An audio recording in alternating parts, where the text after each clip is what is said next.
ಶ್ರೀ ಗಣಪತಿ ಶಾರದಾ ಗುರುಭ್ಯೋ ನಮಃ. ಉತ್ತರಂ ಯತ್ ಸಮುದ್ರಸ್ಯ ಹಿಮಾದ್ರೇಶ್ಚೈವ ದಕ್ಷಿಣಂ ವರ್ಷಂ ತದ್ಭಾರತಂ ನಾಮ ಭಾರತೀಯತ್ರ ಸಂತತಿ.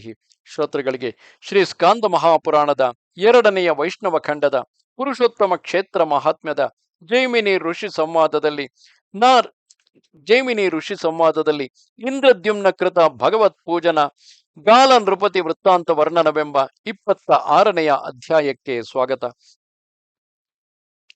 ಜೈಮಿನಿಯು ಹೇಳುತ್ತಾನೆ, ಎಲೈ ವಿಪ್ರರೇ, ತರುವಾಯ ಯಾವ ಉತ್ಪಾತಗಳು ಇಲ್ಲದ ಸಮಭೂಮಿಯಲ್ಲಿ ಶಾಸ್ತ್ರೋಕ್ತವಾದ ಕರ್ಮಗಳನ್ನು ಆಚರಿಸಿದ ತರುವಾಯ ಒಳ್ಳೆಯ ಮುಹೂರ್ತದಲ್ಲಿ ಶ್ರೀ ಜಗನ್ನಾಥ, ಬಲಭದ್ರ, ಸುಭದ್ರಾ ದೇವಿಯರ ದಾರುಮೂರ್ತಿಗಳನ್ನು ಪ್ರಾಸಾದದ ಒಳಗೆ ಬಿಜಗೊಳಿಸಿದನು. ತರುವಾಯ ಇಂದ್ರದ್ಯುಮ್ನ ಮಹಾರಾಜನ ಅಪ್ಪಣೆಯಂತೆ ವಿಶ್ವಕರ್ಮನು ಮಹತ್ತರವು ರತ್ನವರ್ಣ ಶೋಭಿತವೂ ಆದ ಶಾಲೆಯನ್ನು ನಿರ್ಮಿಸಿದನು.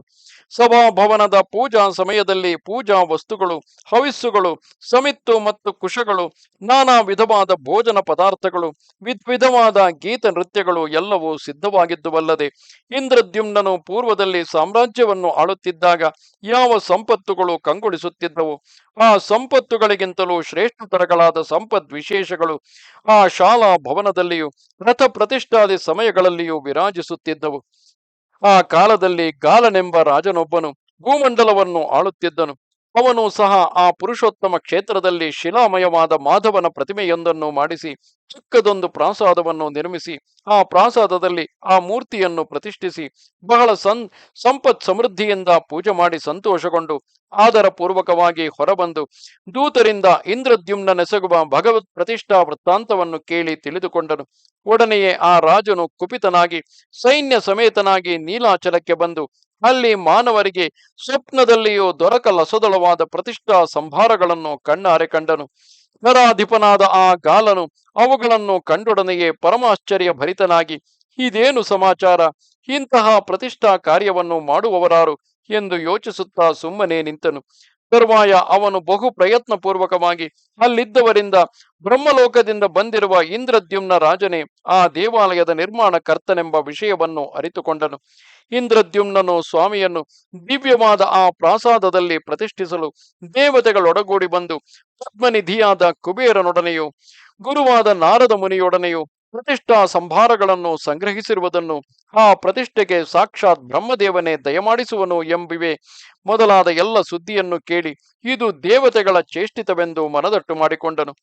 ಗಾಲರಾಜನು ತಾನು ಕೃತಾರ್ಥನಾದೆನೆಂದು ತನ್ನ ರಾಜ್ಯದಲ್ಲಿ ಪರಮಾದ್ಭುತವಾದ ಭಗವತ್ ಪ್ರತಿಷ್ಠಾ ಕಾರ್ಯವು ನಡೆಯುವುದೆಂದು ಭಾವಿಸಿದನು. ಆಹಾ, ಇದಕ್ಕಿಂತಲೂ ಶ್ರೇಯಸ್ಕರವಾದ ಶುಭ ಕಾರ್ಯವು ನನ್ನ ರಾಜ್ಯದಲ್ಲಿ ಹಿಂದೆ ಯಾವಾಗಲೂ ನಡೆದಿರುವುದಿಲ್ಲವು, ಮುಂದೆಯೂ ನಡೆಯಲಾರದು. ಆದುದರಿಂದ ನಾನು ಇಂದ್ರದ್ಯುಮ್ನ ನೃಪತಿಯ ಬಳಿಯಲ್ಲಿಯೇ ಇದ್ದುಕೊಂಡು ಪ್ರತಿಷ್ಠಾ ಕಾರ್ಯದ ಕ್ರಮವನ್ನು, ವಿಧಿಯನ್ನು, ಉತ್ಸವಗಳನ್ನು ತಿಳಿದುಕೊಂಡು ಅಂತೆಯೇ ಪ್ರತಿ ವರ್ಷವೂ ಮಾಡುತ್ತೇನೆ.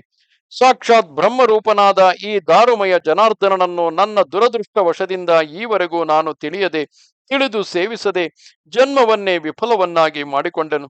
ಆದುದರಿಂದ ಈಗ ನಾನು ಮಹಾಭಾಗವತ ಶ್ರೇಷ್ಠನು, ಬ್ರಹ್ಮಲೋಕದಿಂದ ಈ ಭೂಲೋಕಕ್ಕೆ ತಂದಿರುವವನು, ಜಗದ್ಗುರುವು ಆದ ಇಂದ್ರದ್ಯುಮ್ನನ ಬಳಿಗೈದು ಆತನನ್ನು ಶರಣು ಹೊಂದಿ ಈ ಭವ್ಯ ಪ್ರಾಸಾದದಲ್ಲಿ ಪ್ರತಿಷ್ಠಿತನಾಗುವ ಸಾಕ್ಷಾತ್ ನಾರಾಯಣ ವಿಭುವನ್ನು ಸಂದರ್ಶಿಸಿ ಮೋಕ್ಷವನ್ನು ಪಡೆಯುತ್ತೇನೆ.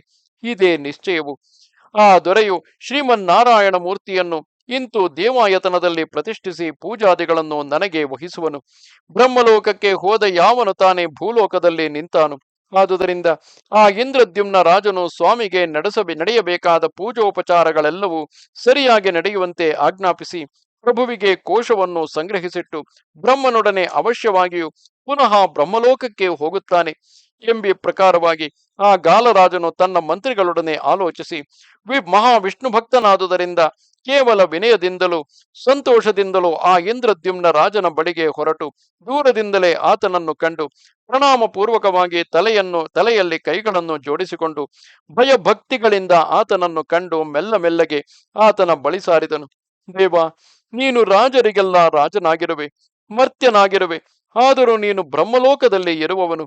ನಾನಾದರೋ ನೃಪತಿ ಎನಿಸಿದ ಒಂದು ಕೀಟವು. ಇಂತಹ ನಾನು ಜೀವನ್ಮುಕ್ತನು, ಈಶ್ವರ ಸ್ವರೂಪನೂ ಆಗಿರುವ ನಿನ್ನನ್ನು ಏನೆಂದು ಸ್ತುತಿಸಲಿ?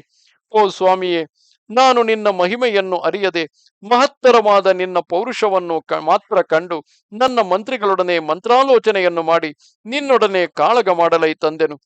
ಬ್ರಹ್ಮಲೋಕದಿಂದ ಭೂಲೋಕಕ್ಕೆ ಬಂದಿರುವ ನಿನ್ನ ಆಶ್ಚರ್ಯಕರವಾದ ಅತಿ ಮಾನುಷ ವ್ಯಾಪಾರವನ್ನು, ಶಚೀಪತಿಯಾದ ಮಹೇಂದ್ರನಿಗೆಣೆಯಾದ ಈ ನಿನ್ನ ಪದವಿಯನ್ನು ಕಂಡು, ಎಲೈ ಪ್ರಭುವೆ, ನಾನು ಈ ನಿಶ್ಚಯಕ್ಕೆ ಬಂದಿರುವೆನು. ಕುಬೇರನು ಯಾವ ನಿನ್ನ ಆಜ್ಞಾಧಾರಕನಾಗಿರುವನು, ಮೂರು ಲೋಕಗಳಲ್ಲಿಯೂ ವಾಸ ಮಾಡುವ ಸಕಲ ದೇವತೆಗಳು ಯಾವ ನಿನ್ನ ಆಜ್ಞಾ ವಶವರ್ತಿಗಳಾಗಿರುವರೋ ಅಂತಹ ನಿನ್ನ ಈ ಬಗೆಯ ಕಾರ್ಯವು ಮಹತ್ತರವಾದುದು. ಆದುದರಿಂದ ಎಲೈ ದೇವೋತ್ತಮನೇ, ಈಗ ನೀನು ನನ್ನಲ್ಲಿ ಅನುಗ್ರಹವನ್ನು ತೋರುವವನಾಗು. ಜೈಮಿನಿಯು ಹೇಳುತ್ತಾನೆ, ಎಲೈ ದ್ವಿಜರೆ, ಈ ರೀತಿ ಅರಿಕೆ ಮಾಡಿದ ಆ ಗಾಲ ನೃಪಾಲನನ್ನು ಕುರಿತು ಇಂದ್ರದ್ಯುಮ್ನ ರಾಜನು ನಸುನಗುತ್ತಾ ಇಂತೆಂದನು, ದೊರೆಯೇ, ಇದೇನಿದು, ಇಷ್ಟೊಂದು ಮಾತನಾಡುತ್ತಿರುವೆ? ನೀನು ವಿಷ್ಣು ಭಕ್ತನಾಗಿರುವೆ, ಸಾರ್ವಭೌಮನಾದ ಮಹೀಪತಿಯಾಗಿರುವೆ. ಭೂಲೋಕದಲ್ಲಿರುವ ರಾಜರಿಗೆ ಭೂಮಿಯ ಒಡೆತನವೆಂಬುದು ಸರ್ವಸಾಮಾನ್ಯವಾದುದೇ ಅಲ್ಲವೇ? ಪ್ರಕೃತದಲ್ಲಿ ನೀನು ಈ ಭೂಮಿಗೆ ಏಕೈಕ ಭೂಪಾಲನಾಗಿರುವೆ. ದೇವತೆಗಳಿಗಾಗಲಿ ಮರ್ತ್ಯರಿಗಾಗಲಿ ಸಮಸ್ತ ಕ್ರಿಯೆಗಳು ದೊರೆಯ ಮೂಲಕವಾಗಿಯೇ ನಡೆಯತಕ್ಕವು. ಅಯ್ಯ ಗಾಲರಾಜನೇ, ರಾಜನೆಂದರೆ ಸಾಮಾನ್ಯವಲ್ಲವು. 8 ಮಂದಿ ದಿಕ್ಪಾಲಕರ ಅಂಶದಿಂದ ಬ್ರಹ್ಮದೇವನು ನೃಪಾಲನನ್ನು ನಿರ್ಮಿಸಿರುವನು. ಎಲೈ ಗಾಲ ನೃಪಾಲನೆ, ಪ್ರಜೆಗಳನ್ನು ಸಂರಕ್ಷಿಸುವುದರಲ್ಲಿ ತತ್ಪರನಾದ ರಾಜನು ಅಲ್ಪ ಪುಣ್ಯವನ್ನು ಗಳಿಸಿದವನಲ್ಲ, ಅವನು ಮಹಾಭಾಗ್ಯಶಾಲಿಯು. ಅಯ್ಯ ರಾಜಶಾರ್ದೂಲನೆ, ದೊರೆಯಾದವನು ಈ ಲೋಕದಲ್ಲಿ ಸನ್ಮಾರ್ಗದಲ್ಲಿ ಸಂಚರಿಸುತ್ತಾ ಕೀರ್ತಿಯನ್ನು ಧರ್ಮವನ್ನು ಸಂಪಾದಿಸಿ ಮೋಕ್ಷ ಭಾಗಿಯಾಗುತ್ತಾನೆ. ಅದರಲ್ಲಿಯೂ ವಿಷ್ಣು ಭಕ್ತನಾದ ನೀನು ಈಗಾಗಲೇ ಶ್ರೀಮನ್ ಮಹಾವಿಷ್ಣುವಿನ ಶಿಲಾಮೂರ್ತಿಯನ್ನು ನೀನೇ ಕಟ್ಟಿಸಿರುವ ದೇವಾಲಯದಲ್ಲಿ ಪ್ರತಿಷ್ಠಿಸಿ ಭಕ್ತಿಯಿಂದ ಪೂಜಿಸಿ ಪುಣ್ಯವನ್ನು ಅರ್ಜಿಸಿರುವೆ. ಇಂತಹ ನೀನು ಮೋಕ್ಷವನ್ನು ಪಡೆಯುವೆ ಎಂಬುದರಲ್ಲಿ ಸಂಶಯವಿಲ್ಲವು.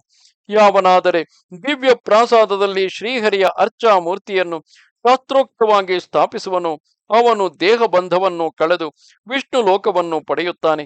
ಎಲೈ ಭೂಪತಿಯೇ, ಶುಭ ಲಕ್ಷಣ ಲಕ್ಷಿತವಾಗಿ ಸಾಕ್ಷಾತ್ ಮುಕ್ತಿಪ್ರದವಾಗಿರುವ ಶ್ರೀ ಮಾಧವನ ಈ ದಾರು ಮೂರ್ತಿಯನ್ನು ನೀನೇ ಸ್ಥಾಪಿಸುವೆಯಂತೆ ನಿನ್ನ ಕಾರ್ಯವು ನಿರ್ವಿಘ್ನವಾಗಿ ನಡೆಯುವುದು.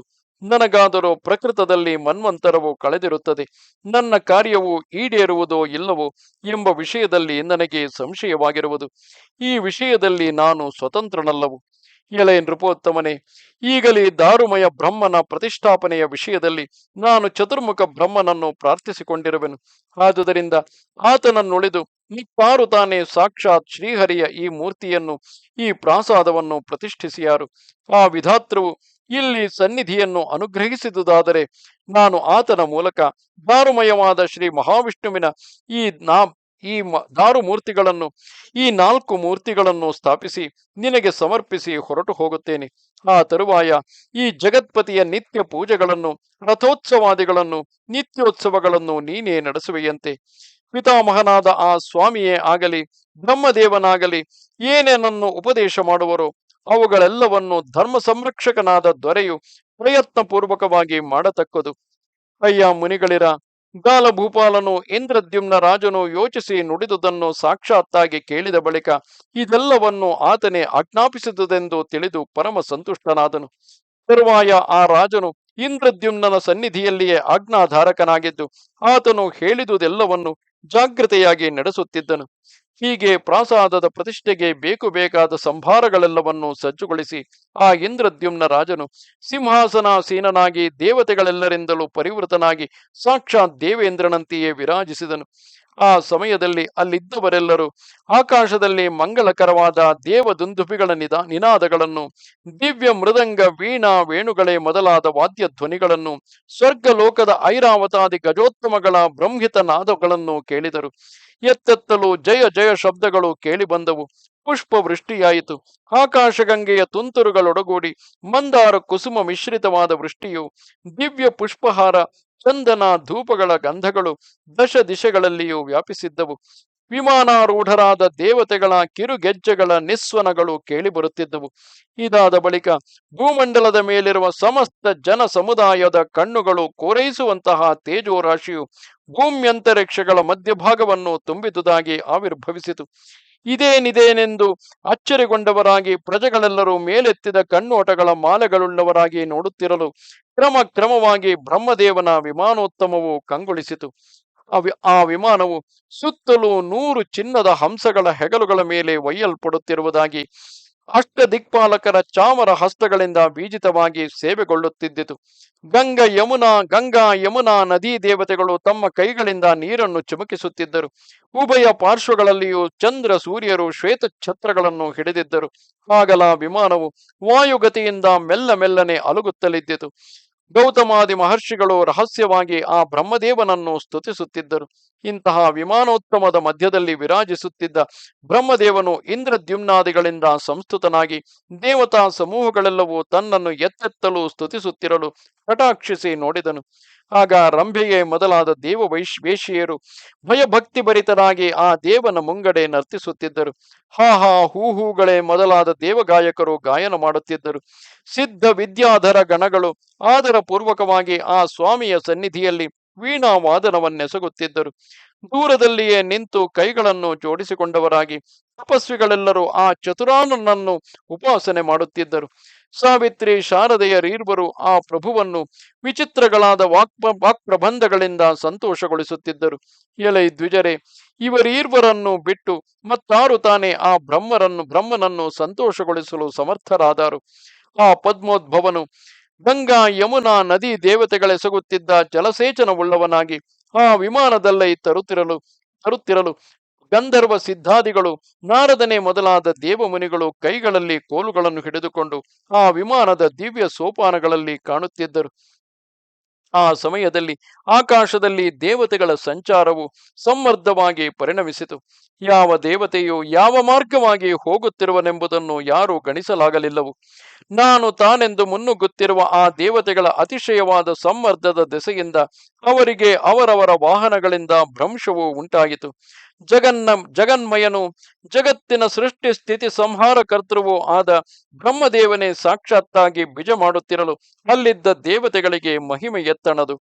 ಎಲೈ ದ್ವಿಜರೇ, ಆ ಬಳಿಕ ಇಂದ್ರದ್ಯುಮ್ನ ಮಹಾರಾಜನು ಈ ರೀತಿ ಹಂಸ ವಿಮಾನಾರೂಢನಾಗಿ ದಯಮಾಡುತ್ತಿರುವ ಬ್ರಹ್ಮದೇವನನ್ನು ಕಂಡು ಭಯಭಕ್ತಿಗಳಿಂದ ನಮ್ರನಾಗಿ ಅಂಜಲಿ ಬಂಧವನ್ನು ಮಾಡಿಕೊಂಡು ತನ್ನೊಡನಿದ್ದ ದೇವತೆಗಳಿಂದಲೂ ಗಾಲರಾಜನಿಂದಲೂ ನಾರದ ಪ್ರಮುಖರಿಂದಲೂ ಕೂಡಿದವನಾಗಿ ನೆಲಕ್ಕೆರಗಿ ಸಾಷ್ಟಾಂಗ ಪ್ರಣಾಮವನ್ನು ಮಾಡಿದನು. ತರುವಾಯ ಮೇಲಕ್ಕೆದ್ದು ಪರಮ ಭಕ್ತಿಯಿಂದಲೂ ಪರಮ ಸಂತುಷ್ಟವಾದ ಅಂತರಂಗದಿಂದಲೂ ರೋಮಾಂಚನಗೊಂಡ ಸರ್ವಾವಯವವುಳ್ಳವನಾಗಿ ಅಂದಿಗೆ ತಾನು ಕೃತಾರ್ಥನಾದೆನೆಂದು ಭಾವಿಸಿದನು. ಆ ಮಹಾರಾಜನು ಜಗದೀಶ್ವರನ ಮುಂಗಡೆ ರಾಜಿಸುತ್ತಿದ್ದ ಪರಮ ಪಾವನನಾದ ಚತುರಾನನನ್ನು ಕಂಡು ಕೃತಾಂಜಲಿ ಪುಟನಾಗಿ ಒಡನೆಯೇ ಆನಂದ ಸಾಗರದಲ್ಲಿ ಮುಳುಗಿ ಹೋದನು. ಇಲ್ಲಿಗೆ ಶ್ರೀ ಸ್ಕಾಂದ ಮಹಾಪುರಾಣದ 2ನೆಯ ವೈಷ್ಣವ ಖಂಡದ ಪುರುಷೋತ್ತಮ ಕ್ಷೇತ್ರ ಮಹಾತ್ಮ್ಯದ ಜೈಮಿನಿ ಋಷಿ ಸಂವಾದದಲ್ಲಿ ಇಂದ್ರದ್ಯುಮ್ನ ಕೃತ ಭಗವತ್ ಪೂಜನ ಬಾಲ ನೃಪತಿ ವೃತ್ತಾಂತ ವರ್ಣನವೆಂಬ 26ನೆಯ ಅಧ್ಯಾಯವು ಮುಗಿದುದು. ನಮಸ್ತೆ ಶಾರದೆ ದೇವಿ ಕಾಶ್ಮೀರ ಪುರವಾಸಿನಿ ತ್ವಾಮಹಂ ಪ್ರಾರ್ಥೆಯೇ ನಿತ್ಯಂ ವಿದ್ಯಾದಾನಂಚ ದೇಹಿಮೆ. ನಮಸ್ಕಾರ.